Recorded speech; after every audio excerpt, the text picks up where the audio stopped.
नमस्ते दोस्तों, आपका स्वागत है हमारी हिंदी कक्षा में। पिछली वीडियो में हमने प्री नर्सरी का हिंदी का सिलेबस देखा था कि किस तरीके से न्यू एजुकेशन पॉलिसी के अकॉर्डिंग हमारा हिंदी का सिलेबस आएगा। तो अभी हम फर्स्ट क्वेश्चन है इनका, लेखन स्ट्रोक का अभ्यास है। ये हम करेंगे कि आप किस तरीके से बच्चों को घर पे ही अभ्यास करवा सकते हैं, बच्चों का लिखने का प्रैक्टिस करवा सकते हैं, पेंसिल पकड़ने की प्रैक्टिस करवा सकते हैं। ठीक है, तो बच्चों को पहले तो पेंसिल सही तरीके से पकड़ना सिखाइए कि किस तरीके से पेंसिल पकड़ी जाती है। उसके बाद आप इस तरीके से डॉटेड लाइन बना सकते हैं। आप बनाइए और बच्चों को बोलिए कि इनके ऊपर इस तरीके से उन्हें ये डॉट आपस में मिलानी है। शुरू में बच्चे को अगर प्रॉब्लम आ रही है, वो नहीं बना पा रहा है, तो आप उसका हाथ पकड़ सकते हैं।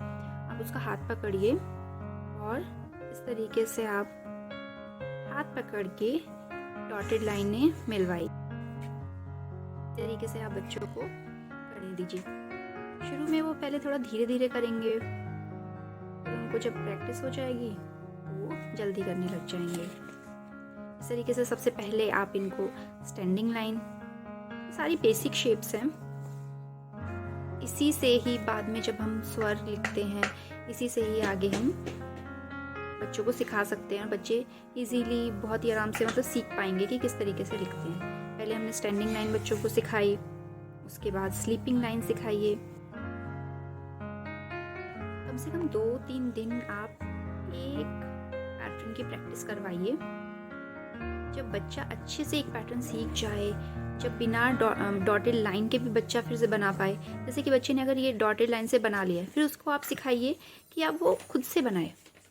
फिर आप ऐसे भी दे सकते हैं कि आपने एक ऊपर और एक थोड़ी सी गैप पे इस तरह से लाइन बना दी और बच्चा इतनी दूर से बना रहा है। उसके बाद जब बच्चे इस तरीके से 2 डॉट के ऊपर बना लें, तो आप उनको फ्री हैंड उनको बताइए कि इस तरीके से आपको कहीं पर भी ड्रॉ करना है। बच्चे कुछ भी इस तरीके से, सेम इसी तरीके से यहाँ पर भी बच्चे को इस तरीके से डॉट लगा कर दीजिए। बच्चा ऐसे बना लेगा, एक डॉट को दूसरी डॉट से मिला लेगा। उसके बाद आप कर सकते हैं कि एक डॉट बना दीजिए, बच्चा इस डॉट को लेकर आगे तक इस तरह से बना दे। उसके बाद बच्चा इस तरीके से बना सकता है।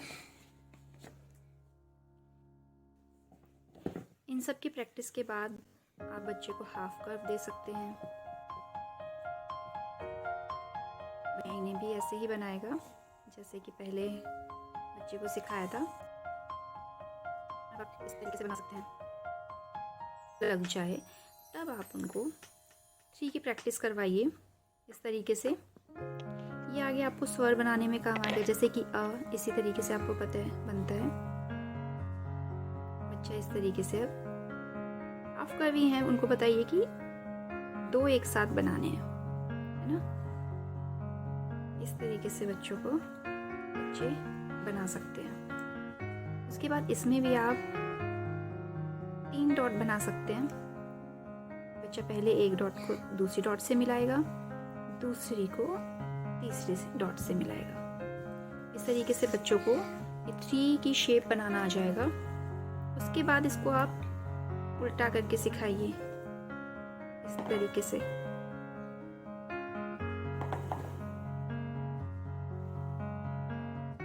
उसके बाद सेम प्रोसेस आप करिए 3 डॉट्स वाला इस तरीके से। जब डॉट से बच्चे को अच्छे से प्रैक्टिस हो जाती है, तब आप डॉट लगाना बंद कीजिए और फिर उसको कहिए कि बिना डॉट के आप लिखो। तो बच्चा इस तरीके से बिना डॉट के भी लिखने लग जाएगा। स्टार्टिंग में तो बच्चा डॉटेड लाइन से ही करेगा।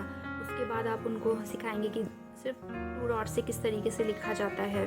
उसके बाद जब बाद में उनको सिखाइए कि बिना लाइन के, बिना डॉट के किस तरीके से वो लिखते हैं। बच्चे को अच्छे से, चाहे बच्चा छोटा लिखे बड़ा लिखे, स्टार्टिंग में बच्चा इसी तरह से लिखेगा, आगे पीछे छोटा बड़ा कोई दिक्कत नहीं है। बट हाँ, उनको पैटर्न बनाना आ जाए कि किस तरीके से लिखना है। स्टैंडिंग लाइन तो उनको पता होनी चाहिए, स्टैंडिंग लाइन किस तरीके से बनती है, स्लीपिंग लाइन किस तरह से बनती है।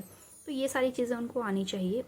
जब ये सभी चीज़ें उनको पता चल जाएंगी, पैटर्न्स बनाने आ जाएंगे, उसके बाद हम बच्चों को स्वर लिखना सिखाएंगे, को बताएंगे कि अक्षर किस तरीके से लिखे जाते हैं।